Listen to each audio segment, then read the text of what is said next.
Reconvertido en octubre de 2012 en consejero de Políticas Sociales casi por accidente, es licenciado en Ciencias Biológicas y fue asesor financiero en Morgan Stanley. Trabajó en Caja Navarra, donde ha desarrollado casi toda su carrera profesional y ha sido profesor asociado de Liderazgo Ético en Foro Europeo y profesor en el Máster de Bioética de la Universidad de Navarra. Dice en su cuenta de Twitter que es afortunado porque tiene una hija con discapacidad, además de otros 2 hijos, y porque el compromiso y el cambio social puede emprenderlo desde dentro. Ahora tiene muchos frentes abiertos que iremos desgranando. Esta noche nos sentamos cara a cara con el consejero de Políticas Sociales, Íñigo Allí. Íñigo Allí Martínez, muy buenas noches. Muy buenas noches, Robert. Gracias por estar con nosotros. A vosotros por vuestra invitación. Para hablar de una cartera tan amplia como la que tiene usted entre manos, yo no sé si le da para todo. No sé si necesitamos 2 consejeros para gestionar tanto. Yo creo que no. Bueno, pues hay un equipo excelente y unos técnicos de la función pública, del departamento, que hacen una labor tan extraordinaria que creo que podemos llegar a eso y a más. Pero son muchos frentes abiertos y muchos enemigos en el frente. Y más que enemigos y más problemas tenemos muchos retos por mejorar en la Comunidad Foral de Navarra. 60.000 personas están frente al umbral de la pobreza en Navarra, es decir, casi el 10% de los navarros. ¿Cómo se gestiona unos presupuestos prorrogados y unos presupuestos recortados que no están preparados realmente para asumir el reflejo de lo que estamos viviendo? Efectivamente, 60.000 personas en riesgo de pobreza en Navarra. Eso dice el último ratio a nivel europeo, el AROPE, At Risk of Poverty and Exclusion, que dice que la comunidad foral de Navarra es la comunidad de toda España con menos riesgo de pobreza, cuando la media estatal es del 31%, y hay comunidades como la andaluza que tiene el 38% de su población en riesgo de pobreza. Por lo tanto, tenemos 60.000 razones para trabajar con unos presupuestos que efectivamente son prorrogados, pero que entendemos suficientes para favorecer y tener ingresos mínimos para estas personas con una renta de inclusión social que es la mayor de todo el Estado, con una media de ingresos mensuales a estas familias entre 240 y 250 euros por encima de la media estatal. Bien, estamos mejor que los demás. Es un argumento que estamos acostumbrados a escuchar últimamente por parte del Gobierno de Navarra, me da igual de qué área estemos hablando. Pero son 60.000 personas que cada mañana cuando se levanta o que cada noche cuando se meten a la cama no saben lo que van a hacer el día siguiente. Hay mucha gente que no tiene trabajo y hay gente que ha gastado hasta el último céntimo por alimentar. Hay muchos abuelos que con las pensiones estamos acostumbrados ya a ver este tipo de historias en los medios de comunicación. ¿Esto es lo que centra su forma de trabajar en este departamento? En primer lugar, no es una percepción, no es ninguna argumentación o la realidad de que efectivamente Navarra tenga el menor riesgo de pobreza de toda, y que estemos incluso a niveles como de ninguna comunidad en Alemania en este momento tenga este umbral de pobreza. Por tanto, es verdad que el reto que tenemos con esas 60.000 personas en Navarra es cómo favorecerlas y cómo no solamente darles unos ingresos mínimos a través de la renta de inclusión social, que en función del número de miembros de esa familia tenga entre 550 euros y hasta prácticamente 1.000 euros de ingresos mínimos, que tenga espacios habitables para que nadie se quede sin poder vivir, cosa que en el momento en Navarra no existe en ningún solo caso. Además, que potenciemos las destrezas y las capacidades para que estas personas busquen empleo, con más de 1.100 personas que han sido este año, 2013, contratadas a través de ONGs, de ayuntamientos y de empresas, con la financiación que ha dado el Departamento de Políticas Sociales con el Servicio Navarro de Empleo para que sean contratadas, porque la inclusión solo pasa cuando es con inclusión activa, es decir, cuando esas personas se sienten útiles y trabajan. Ese es el gran reto que tiene el Departamento de Políticas Sociales y, por tanto, es el reto que tiene el Gobierno de Navarra con estas familias, cómo ayudarlas. ¿Entiende usted los desahucios? ¿Entiendo los desahucios? Sí. No entiendo los desahucios. ¿Y qué nos queda por hacer Pues, con este tema? Porque siguen, no tanto en Navarra, pero siguen existiendo. Se le ha pedido por activa y por pasiva al Gobierno de Navarra que esos pisos vacíos que tengan, que las personas que tienen problemas, que se abran para que puedan vivir ahí. Me consta que el Departamento de Fomento y Vivienda está trabajando para que las viviendas que estén en este momento desocupadas sean ocupadas por aquellas familias que tengan en este momento el riesgo de quedarse sin hogar. Y ese gobierno ya está trabajando, además consensuadamente, con el Departamento de Políticas Sociales, porque del Departamento de Políticas Sociales está el servicio de consumo, con ese servicio de mediación hipotecaria que ha tenido solamente en Navarra más de 550 personas para la mediación con su entidad financiera, que no hay que olvidar que es una relación contractual, bilateral, entre una entidad financiera y una familia o un individuo. Y ahí, lógicamente, el Gobierno llega hasta donde la ley le permite y donde puede completar. ¿Qué parte del presupuesto se lleva la renta de inclusión social, que hay que pagarla sí o sí? Es un derecho que tienen los ciudadanos que se encuentran en esa situación. ¿Y qué tipo de navarros ahora mismo están cobrando esa renta? ¿Qué casos ven ustedes cuando tienen que ejecutarla? Pues mire, los casos es que, en primer lugar, el presupuesto actualmente a cierre del 2013 ha sido de 40 millones de euros, cuando apenas en el año 2005 era de 5 millones de euros. O sea, se ha multiplicado por un 900% la necesidad en Navarra a estas familias. Y efectivamente el perfil de estas personas ha pasado de ser, en su mayoría, personas inmigrantes a tener, pues en este momento, en torno a un 52% son personas de países fuera de Navarra, de origen fuera de Navarra. Y además hemos comprobado que el 51% de los casos de personas que perciben la renta de inclusión social son un único miembro tiene esa familia. Por lo tanto, también es cierto que la edad media se ha reducido en torno, y ahora mismo está el 38% de la renta de inclusión social está entre los 35 y los 45 años. Sé que no es lo mismo una persona que vive sola que una persona que tiene 3 hijos, pero ¿de qué cantidades estamos hablando? ¿Cuánto dinero da al mes el Gobierno de Navarra a estas personas que se encuentran en esta situación tan complicada? A una familia, en este momento, que tenga 5 miembros o más, está percibiendo 965 euros mensuales. Insisto, es la renta de inclusión social más alta de toda España. Y ese es el esfuerzo que hacemos todos los navarros, a través de nuestros impuestos, para seguir manteniendo el mejor sistema de protección. Prácticamente 1.000 euros hoy una familia que ha agotado todo el sistema de desempleo, que ha agotado cualquier otro sistema de protección, está recibiendo la antigua llamada renta básica. Esa es la realidad en este momento en la Comunidad Foral de Navarra. Prácticamente 1.000 euros al mes perciben aquellas familias que han agotado cualquier sistema de protección. ¿Han detectado fraudes? Sí, efectivamente, pero el nivel de fraude se ha disminuido a un 0,14%. Esa es la realidad. ¿Por qué? Porque el sistema, el procedimiento de evaluación del trabajo colaborativo con los servicios sociales de base y los profesionales magníficos que tiene el departamento en la evaluación de los casos, tanto del entorno económico, del entorno familiar, de esas familias que piden esa solicitud de renta de inclusión social, y el cruce de bases de datos con otros departamentos nos permiten decir que solamente un 0,14% son personas que han defraudado, y lógicamente se envía a la inspección. Y por otra parte... ¿Cómo son esos fraudes? ¿Cómo lo han intentado? ¿Qué casos han sido? Pues casos, efectivamente, en que no han demostrado la fiabilidad o la realidad de lo que han firmado, y que tenían otros ingresos en su cuenta corriente o que tenían trabajos en B, etcétera, etcétera, etcétera. Esos son los casos en los cuales, bueno, pues hay personas que intentan, mediante la trampa, bueno, pues que los impuestos de navarros, yo tengo la exigencia como consejero de que los impuestos lleguen realmente a las personas que en este momento lo necesitan. Al igual que aquellas personas que iban a ser contratadas por un ayuntamiento de cualquier localidad de Navarra para trabajar y retornar a la sociedad, a su localidad, bueno, pues esa apuesta, esa inversión social que hacemos esas familias, y que sin causa justificada no han querido trabajar, esas personas han dejado de percibir la renta de inclusión social. ¿Y porque no se den los requisitos necesarios, hay muchas negaciones? El Gobierno tiene que decir, mire, usted está en el límite, sobrepasa esta cantidad, no va a recibir. De cada 100 solicitudes, de cada 100 personas que entregan esa solicitud, ese expediente, el 30% no cumple los requisitos. Y el 50% de esas denegaciones es porque tienen otros ingresos superiores, en este caso, al SMI, al salario mínimo interprofesional, y que, por tanto, no tienen esa necesidad, como entendemos que estas familias sí que la tienen. ¿Cómo está la ley de dependencia? Porque este asunto también es otro de los que llevamos prácticamente hablando desde el primer día que Zapatero la puso en marcha.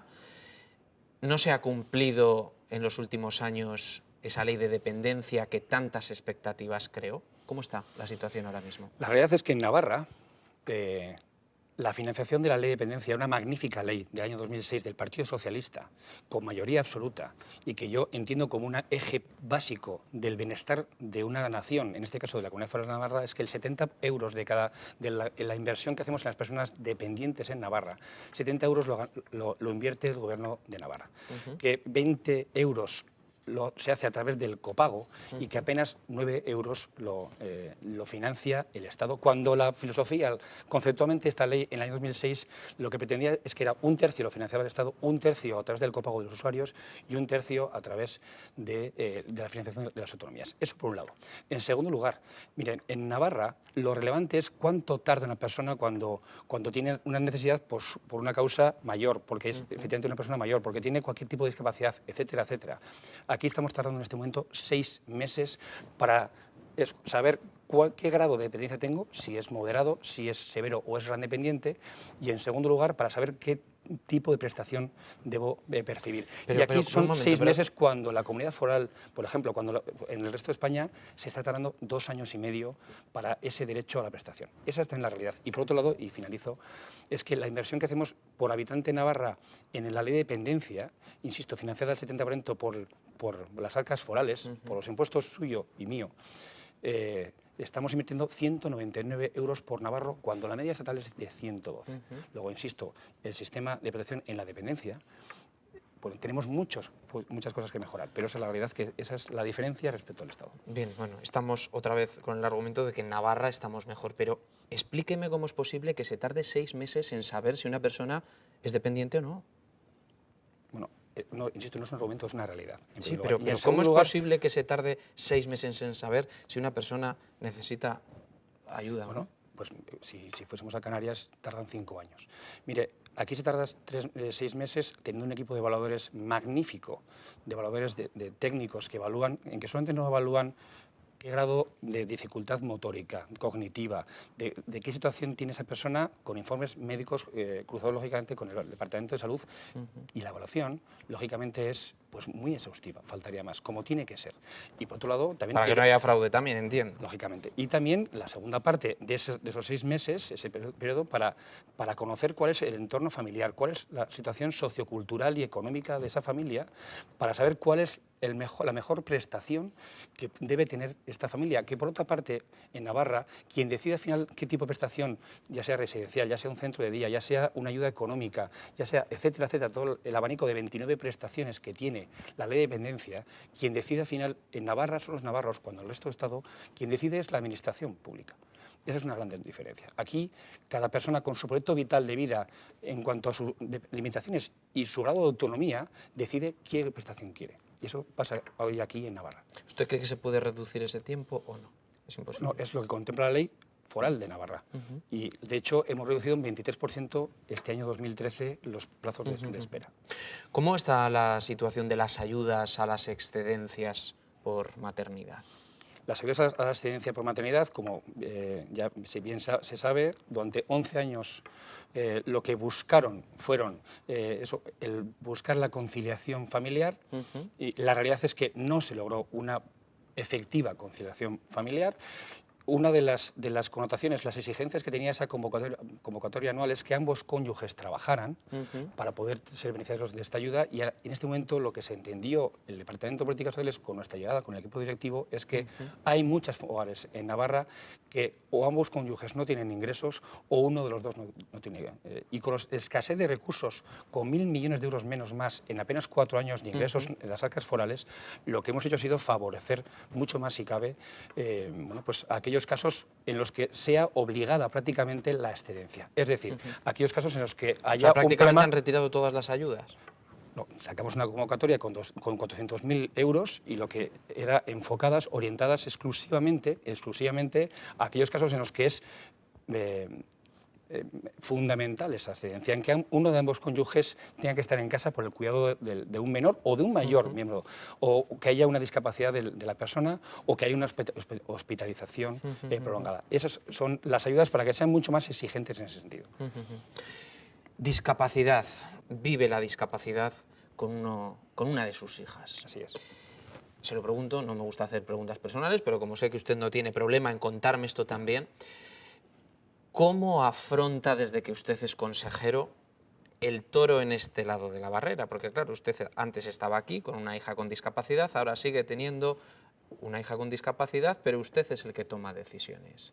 ¿Cambian las cosas? ¿Cambia la forma de ver las cosas? Es que yo no veo a los políticos al otro lado de la barrera. Yo creo que como ciudadano lo que quería, como padre de una niña con discapacidad, y lo que me gustaría que las políticas, que los apoyos, que las acciones para que mi hija y todas las personas con discapacidad, de cualquier tipo de discapacidad en Navarra, requieran para que se entienda de una vez por todas que la discapacidad no existe, que existen capacidades diferentes y que la diversidad es absolutamente algo abierto y que la discapacidad está en la cabeza nuestra, en nuestra forma de mirar a esas personas.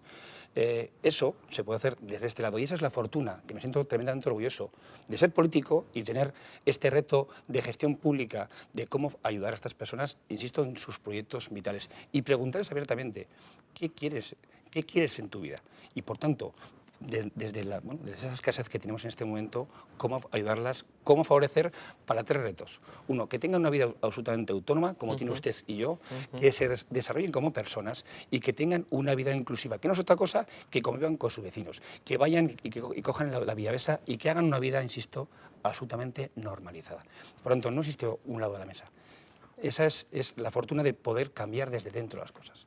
Es usted uno de los que ve las cosas así, de los pocos. Bueno, no sé si pocos o muchos, es que en nuestro momento... Muchos en la política se sientan ahí, se sienten en ese lado de la mesa, no en el mismo.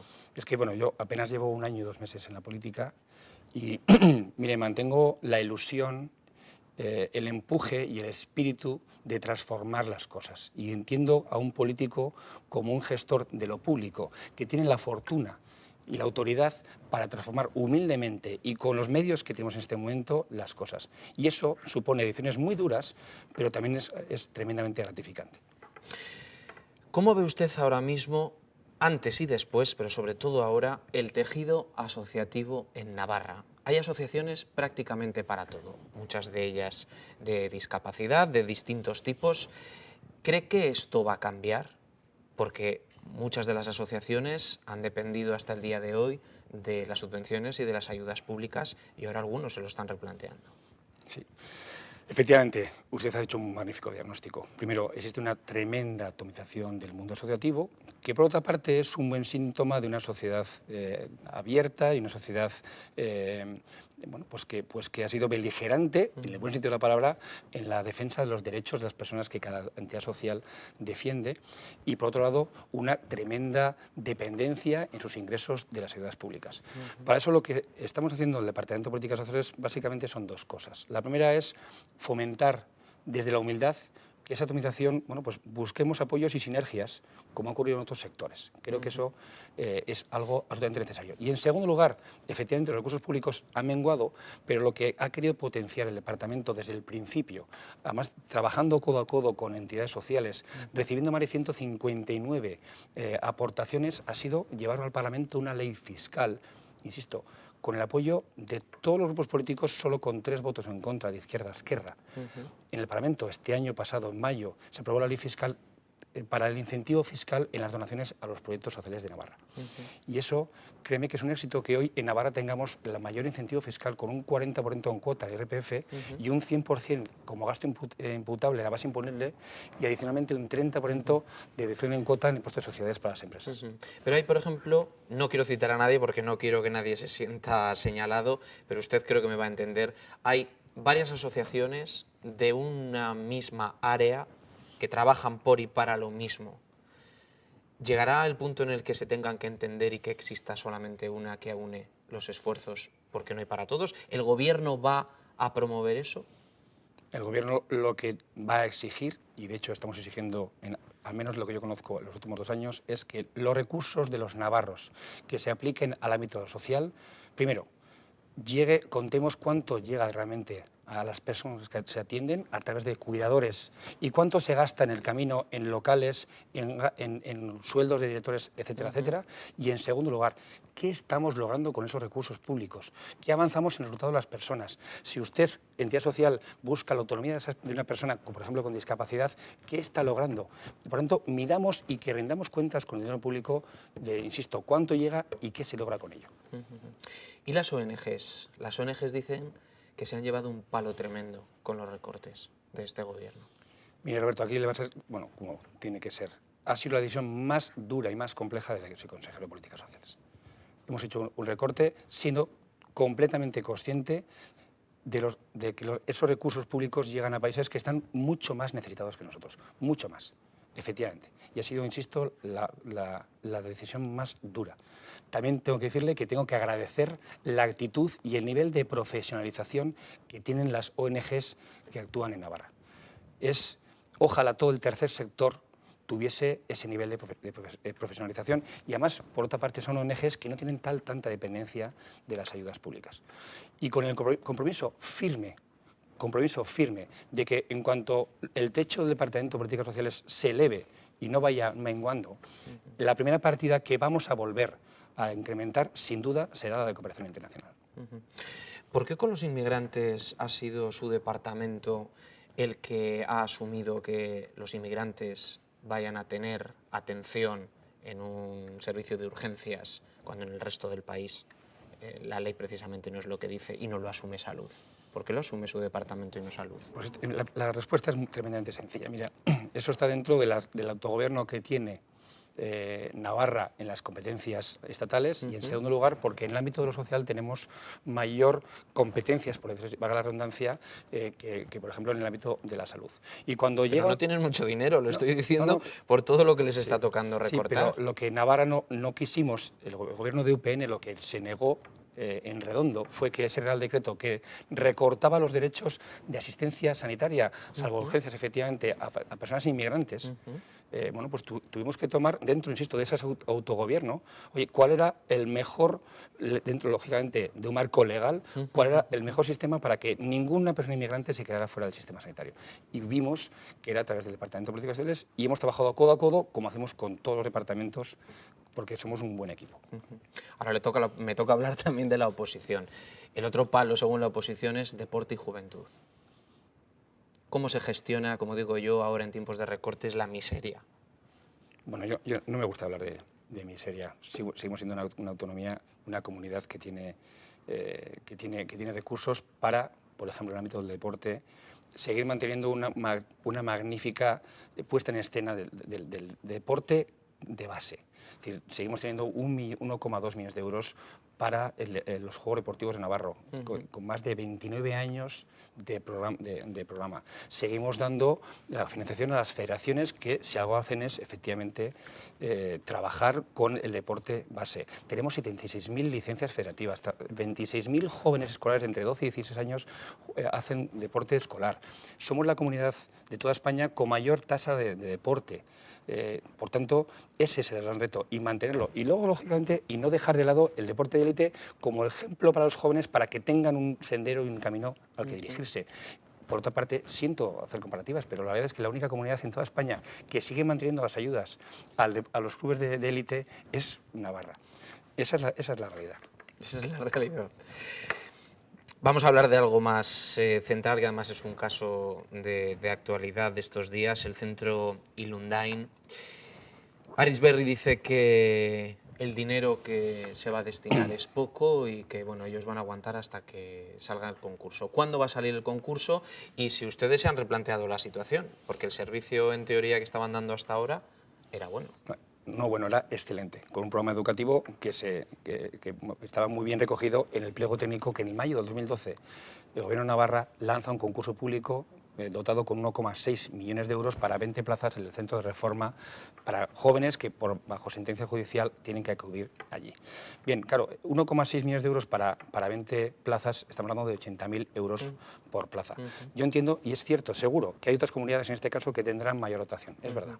Bien, pero libremente y legítimamente la Fundación Arizberri, efectivamente, lo que hizo fue concursar. Y año y medio después nos transmiten bueno, pues que para ellos es deficitario. Bueno, lo que estamos haciendo el Gobierno es, vía urgencia, bueno, pues sacar un nuevo concurso y que esté dotado, bueno, pues para que no vuelva a ocurrir como ha ocurrido con la Fundación Ilundain. Esperamos que la Fundación Ilundain, el nuevo concurso que se ha dado entre el primer trimestre de este año, vuelva a concursar y que no vuelva a ocurrir un caso como este. Lo que sí puedo garantizar es que el cuidado de estos jóvenes, que al cabo del año la media de ocupaciones de 17 plazas, no de 20, efectivamente siga estando como está garantizada. Navarra Arena. ¿Qué hacemos con el dichoso Navarra Arena? No diga dichoso. No Bueno, veamos en el corto plazo. Yo digo dichoso porque llevamos 2 años hablando de esto y no sabemos muy bien cuándo se va a poner en funcionamiento, si no hay una partida para su mantenimiento, porque las cosas también que no se abren ni se utilizan se desgastan, hay que mantenerlas. Así es. Bueno, Navarra en el año 2008, en marzo de 2008, en el Parlamento, por mayoría absoluta, con 36 votos a favor y 14 abstenciones, ningún voto en contra, votó un plan de inversiones en el cual se decía que había que hacer un pabellón polideportivo multiusos como es el Arena. Y se dota, y bueno, lógicamente la crisis ha llegado, espero que no para quedarse, y lo que ha hecho ha sido priorizar, en mi departamento, priorizar personas frente a otro tipo de inversiones. Y lo que estamos haciendo en este momento ha sido dotar para el 2014 la partida presupuestaria para, en primer lugar, no solamente para el mantenimiento, sino también para licitar la última fase durante este primer semestre de este año, en lo que dure todo lo que es acondicionamiento de baños, el suelo, etcétera, etcétera. Y aparte de eso, complementariamente, hacer un equipo de trabajo entre CEPEN, Turismo, Cultura, Deporte, Juventud y el Departamento de Políticas Sociales para ver, y con mesas de técnicas de trabajo, para hacer un plan de explotación, no solo viendo de aquí a mañana, sino en los próximos 5 años, qué queremos hacer con ese pabellón multiusos. Y ese es el reto que tiene en este momento Navarra con el pabellón Arena. O sea, que hasta que no tengamos un proyecto encima de la mesa no se va a abrir. Cuando tengamos ese plan de explotación ya desarrollado y cuando, de cara al 2015, primero acabar la fase de que falta por licitar, y cuando tengamos se podrá inaugurar y haremos lo que tengamos que hacer en aquel periodo. ¿Es verdad que ha habido ofertas incluso de actuaciones musicales, de conciertos, y que se ha tenido que decir que no? Yo tengo que decirle que yo no he recibido personalmente ninguna oferta, sabiendo cuando es una infraestructura que en este momento todavía falta por acabar una fase de la construcción. Luego, no, yo no he recibido ninguna oferta. ¿Con fuerza hasta el final de la legislatura? Sin duda, sin duda. Me siento, insisto, un hombre afortunado que en el día a día creo que no hay mayor bálsamo que ayudar a otras personas, y el Departamento de Políticas Sociales es el Departamento de las personas. Y por lo tanto, creo que, bueno, pues mire, nos equivocaremos mucho seguro cada día, pero el reto es tan grande que tengo muchísimas fuerzas, claro, cómo no. ¿Cuál es la primera decisión que va a tomar mañana cuando llegue al despacho? Pues mañana tenemos, a ver, hágame que recuerde mi agenda, pero mire, mañana tenemos, mañana los miércoles, sesión de gobierno. Después tengo una reunión con una entidad privada para intentar atraer fondos privados para el ámbito de lo social, y reunión con el equipo de todo el departamento para ver cómo podemos mejorar, pues, en ámbitos como la inclusión social, cómo desarrollar el plan del voluntariado que estamos desarrollando, cómo vamos a lanzar el plan para la familia, el plan estratégico para la familia en este año, cómo vamos a lanzar el plan estratégico de la inclusión social, que estamos trabajando en la mesa de inclusión social. El reto tenemos todos, y sobre todo ver el departamento como una gran empresa y llevar la gestión profesional con indicadores empresariales y con ratios de eficiencia al mundo de la gestión pública. Se nos han quedado un montón de temas en el tintero, así que le tendré que volver a invitar próximamente. Muchísimas gracias, Íñigo Allí, consejero de Políticas Sociales. A ustedes por la invitación. Muchísimas Muy buenas gracias. noches. Gracias, buenas noches.